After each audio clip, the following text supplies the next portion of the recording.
by this chart map. Okay? How can I reach? Can I directly reach from here to here?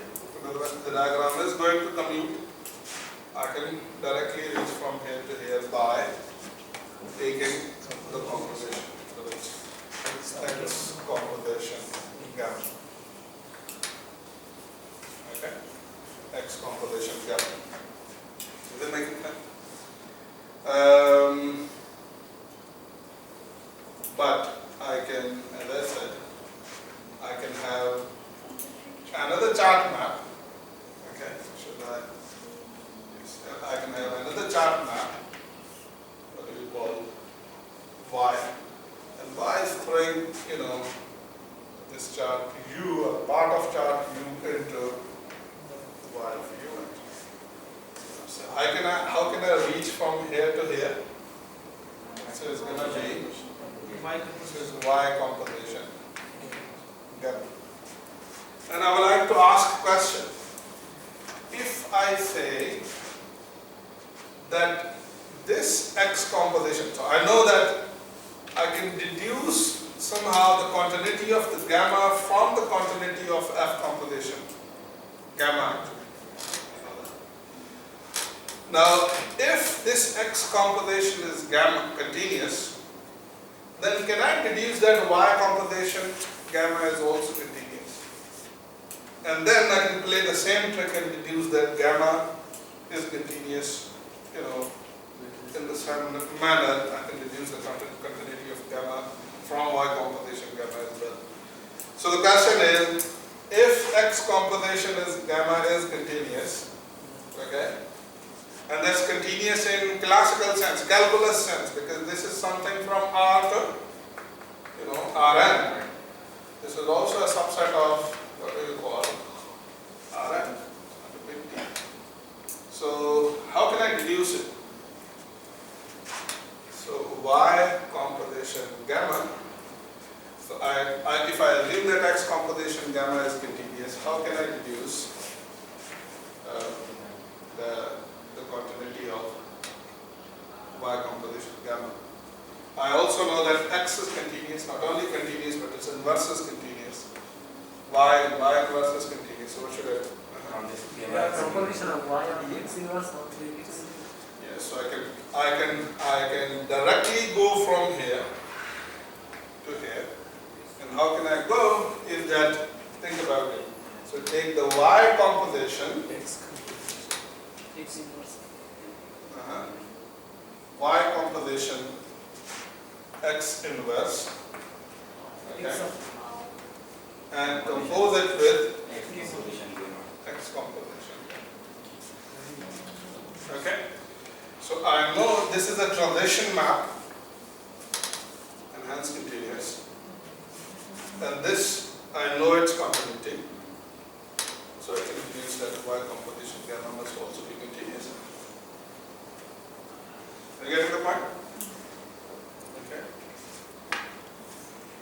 So at least, continuity of the trajectory, okay, in my imagination, is not something that is chart dependent, okay, but not the other properties, because this is differentiable. Then about the transition maps, I only know that they are continuous, not differentiable. But if I can have them differentiable, then I can also deduce Y composition gamma is differentiable. Okay, is it making sense?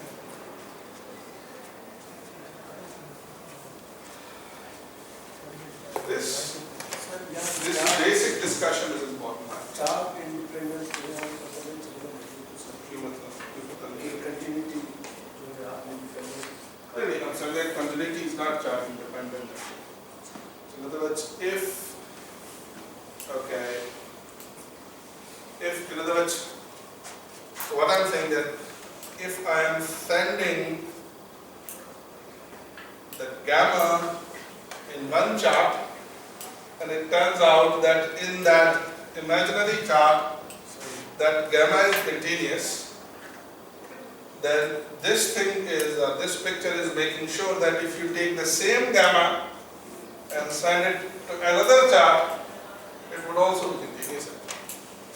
So in other words, continuous is independent, continuity is independent of choice of the chart. And that's just something good. And that's what we want to have, that's what we want to have for everything, not only for continuity, we want to have for differentiability, smoothness, and so nothing should be chart dependent. Okay? It's like what you call the equivalence relationship. That if you have an equivalence class, okay, in which you take one element and you choose it as a representative, okay, and you want to prove that property for the whole class, okay, then it's not, then make sure that the property that you want to prove for the whole class is not only true for the representative, but it's true for all actually.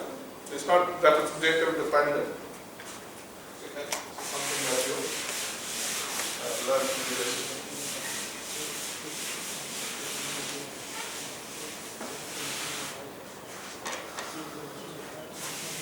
Let's move on to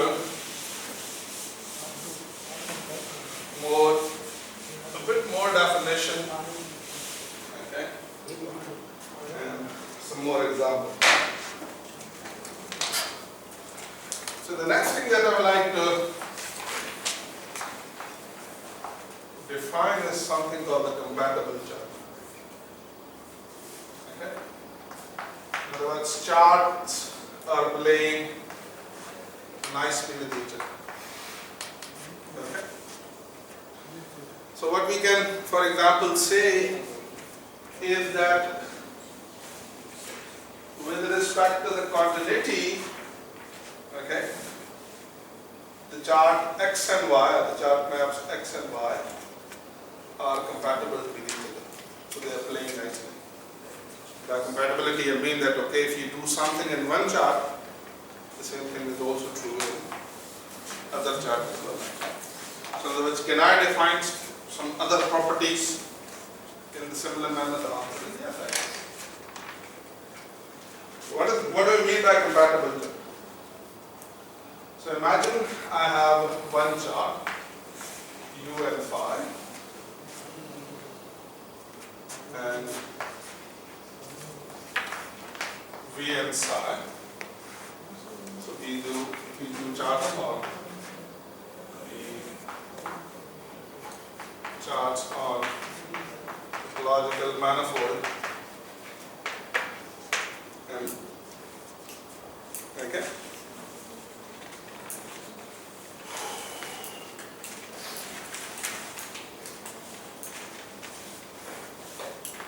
Before moving to the proper definition, then we talked about the intersection. How about, so if U and V are open, I know that U intersection V is open. Get it? So the intersection of two open subsets is open. And I know that phi, so U intersection V is a part of U. So I can also restrict phi on U intersection V. In other words, I know phi, since it's a homeomorphism, so it maps open sets to the open sets. Okay? So I know that phi of U intersection V is also open in Rn. Okay? And similarly, I can also say that U intersection V is also open in Rn, whatever case you have. Okay, this is more. There's a definition. So we say that this chart U phi and psi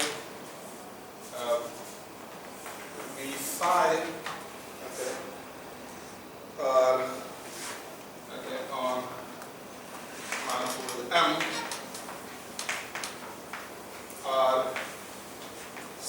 infinity compatible. Compatible. By the way, this is not necessarily C infinity compatible. For example, we talked about C compatibility already. So we say that if one thing, okay, so it's like if a path is continuous in one chart, it must be continuous in another chart as well. I can also say that, okay, if a path is differentiable in one chart, and it is also differentiable in another chart. Okay, it's not necessary that it should be differentiable in another chart, but if it is, then I would say that yes, this chart U and V are C1 compatible. Okay, C1 compatible. And similarly, I can define C2 compatibility and hence what you call C infinity compatibility. Okay, or I can write a bubble compatible. Bubble is some property. It doesn't matter. Okay? So I'm saying that if U and V on M are bubble compatible, okay? Are you getting the point? And you can substitute bubble by continuity or differentiability or C2 differentiability or C infinity or whatever property you want. Okay? If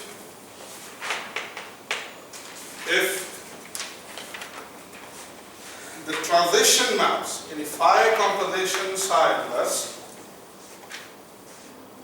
and psi composition phi inverse, so phi composition psi inverse is going to be a map from where to where?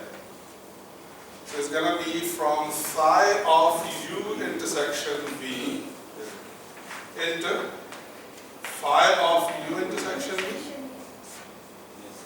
and psi composition phi inverse is going to be a map from phi of U intersection V and psi of U intersection V are bubble. That's it. Okay? They are bubble. You're going to say that these two charts are, bubble compatible if, the transition maps are bubble, both bubble. Are you getting the point? So what do I mean by that? So I can replace bubble by C or, CK or in fact C infinity if these both maps are C or CK or C infinity. This is that. What does it mean? Compatibility.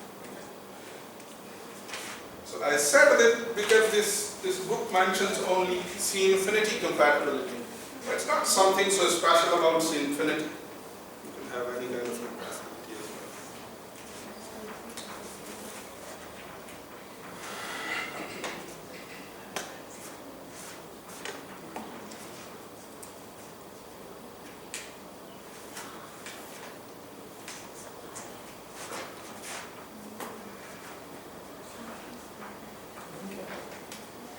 Now, okay. If we don't have physics, that's an important point that we must realize.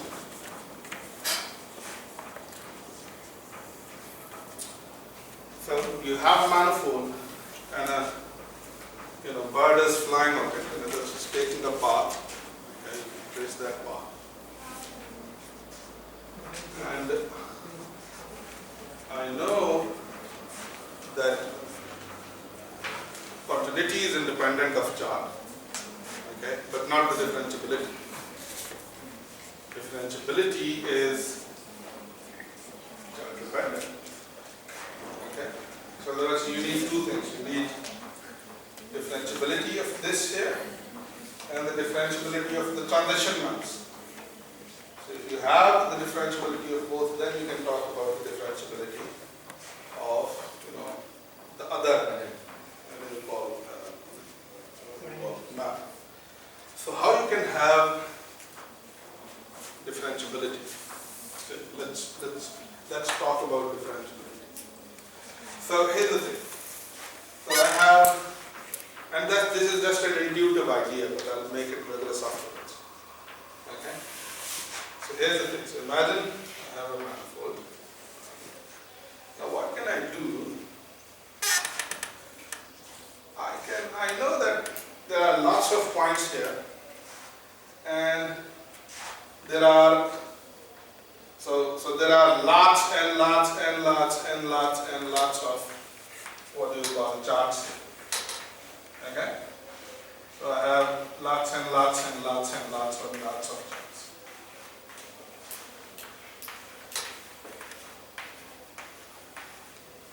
Alright?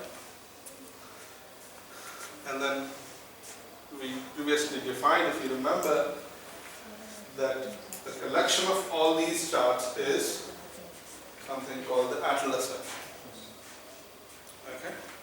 Atlas. Now what we want to do from this atlas, which contains, say, all possible charts that you can have on manifold, we call such an atlas as maximal atlas. Okay? What do you call? So I'll define it rigorously afterwards, but at the moment, let me just give you, what do you call? Maximal atlas. So maximal atlas means that it contains everything. Okay, so all kinds of charts. Okay? But what I want to do is that from this maximal atlas, so if I have maximal atlas, I can project all these open sets. I have lots and lots of charts, so I can throw all of these open sets into the R element. Okay, I can throw them into the R. Even if you consider them here, it's fine. So what I want to do, so I have atlas which contains all information. Okay. Now from this atlas, I want to carefully remove pages. In other words, from this atlas, I want to carefully remove charts in such a way that you remain with a bit shorter atlas, but you have all properties that you want. That shorter atlas has all. So if you want differentiability, you can have. You may or may not have necessarily differentiability in this maximal atlas, but I can remove some of the unnecessary stuff. For example, if there are some charts which basically are creating trouble, and they are kind of, not allowing you to have differentiability, so you just say throw this away. Throw this away. Okay? And by doing this, you want to just have, a fewer charts in such a way that you can have the property what you want. Differentiability or second order differentiability or smoothness or whatever you can. Are you getting the point? So in other words, I want to have, for example, if I want to have differentiability, I want to have those charts which are compatible with each other. Okay, which are C1 compatible with each other. So just take away all other charts and just keep C1 compatible charts here actually. And hence, what you can do is that you can get, what you call C1 compatibility. That's a very clever trick. Think about it. That you don't need to take the increments here actually. Eventually you will need afterwards, you need to define the notion of covariant derivative on manifolds. But you can achieve, some of your objectives by just considering those charts which are, for example, C1 compatible with each other. So if you want C2 compatibility, you can take only those charts. Or you can take the atlas of C2 compatible charts. Or the atlas of C infinity compatible charts actually. Are you getting the point? Yes, sir. And since in that atlas, you're only going to have a C1 or C2 or C infinity compatible charts. You know, you can do your most of it. Okay, in other words, if you have a collection of C infinity or C2 or C1 compatible charts, then if a property is true which requires differentiability or C2 differentiability or C infinity differentiability in one chart, okay, then that will be chart independent. You can see that. Since you have only chart compatible, what do you call, maps, chart compatible things actually, smoothness compatible things actually, then since you have these transition maps, so you can smoothly take away one particular property from one chart to another chart. Think about it. Because think about it, that's what we are saying. So if this is differentiable, so X composition gamma is differentiable, and I know that smooth map that takes me from X composition gamma to Y composition gamma, this is differentiable. So the composition is differentiable. Okay. Are you getting the point? So that is the real trick that we are interested in. And that is important. So let's define.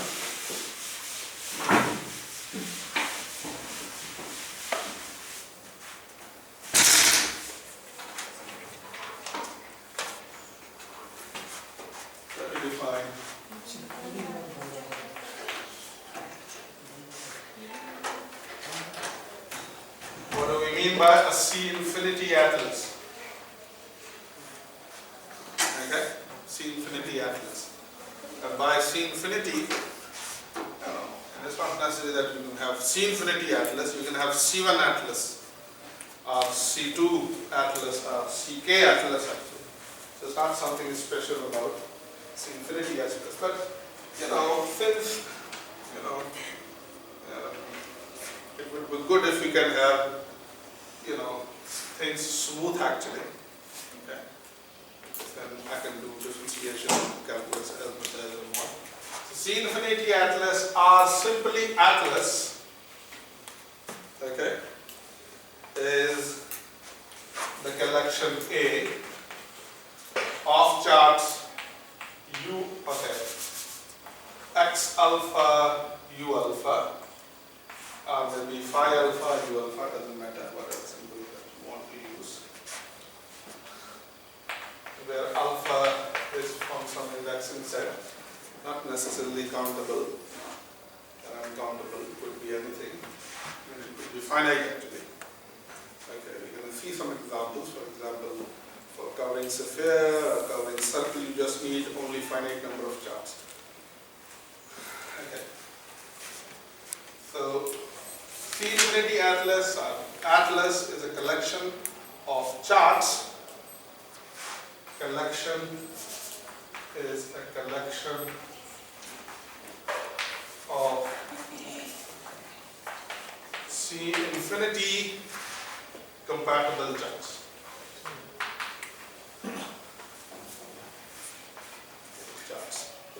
The only condition that they must satisfy,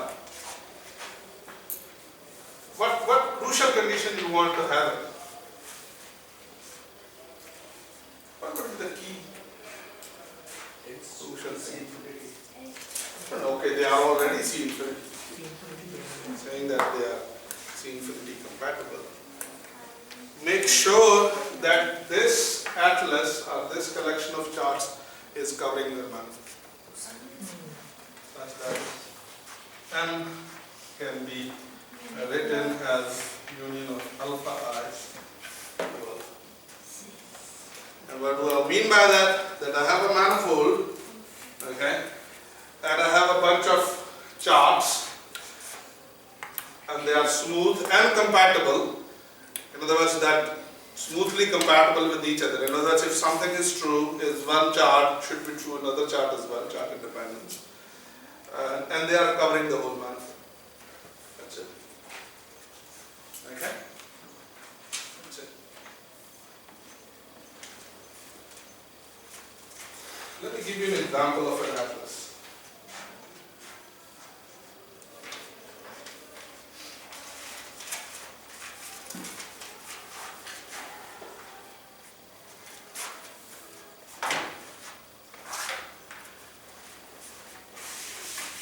What I want is that, at least in this course you should get at least a basic picture of manifold and the structure of manifold. And by the way, if you have a manifold and an atlas on it, okay, then that manifold is smooth manifold. For example, if you have a C infinity atlas on it, you're going to call it it's a C infinity manifold. But if you have a C1 atlas on it, you're going to have a C1 manifold. So the kind of stuff, using stuff that you cover your manifold will be called that particular kind of thing. जो हमने बताने की बात की कि x C infinity से block करना चाहिए, लेकिन वो हमें कैसे पता चला? आपने कहा कि वो दिए हैं। नहीं, हम ये कह रहे हैं, okay, think about it. So what we are saying is that the maps are, okay, here's the thing. What do I mean by, here's the thing. What do I mean by having a C infinity? So if the two maps are C infinity compatible, what are the two? So, you just defined that you have phi u and phi v, okay? And there must be what? Phi composition, psi inverse and psi composition, phi inverse are C infinity. Okay? If this is the case, can I deduce that phi and psi must be C infinity? I mean, think about it. Okay. Here's the chart matrix. Here's the chart matrix. Compositions have perfect deduce. Okay. So if you have, so as we previously wrote that we have X composition gamma, and you have Y composition X inverse. Then Y composition gamma also have that property. So in other words, if you have smoothness of thing and the transition maps are smooth, then you're going to have something smooth. Okay.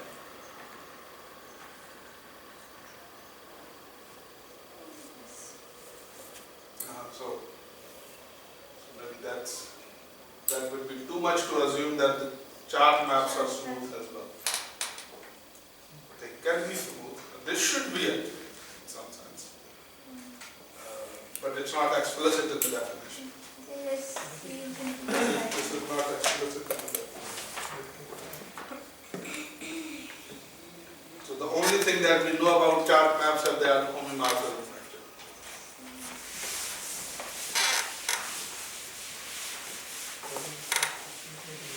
So the transition maps are C infinity for sure. Let's do an example. Picture afterwards. Can't go much more slower than this. So make sure that you are slowly absorbing the basic definition and hence the philosophy of it actually. That why you want all this stuff. So usually when things are presented, they are just presented in a bizarre way that okay, you have this fancy definition. But why you have definition like that? This is an important thing to realize. Okay. So here's an example. So consider S1. So S1 is circle. Okay. Okay, so in the book it is described in a complex plane, but I want to see it in R2 actually, so it's fine. So what would be S1 actually? So S1, I can say that it's a unit circle, okay? So if it is a unit circle, then, it is going to be, collection of something like this, cos t, sin t, it's a collection of such kind of points, such that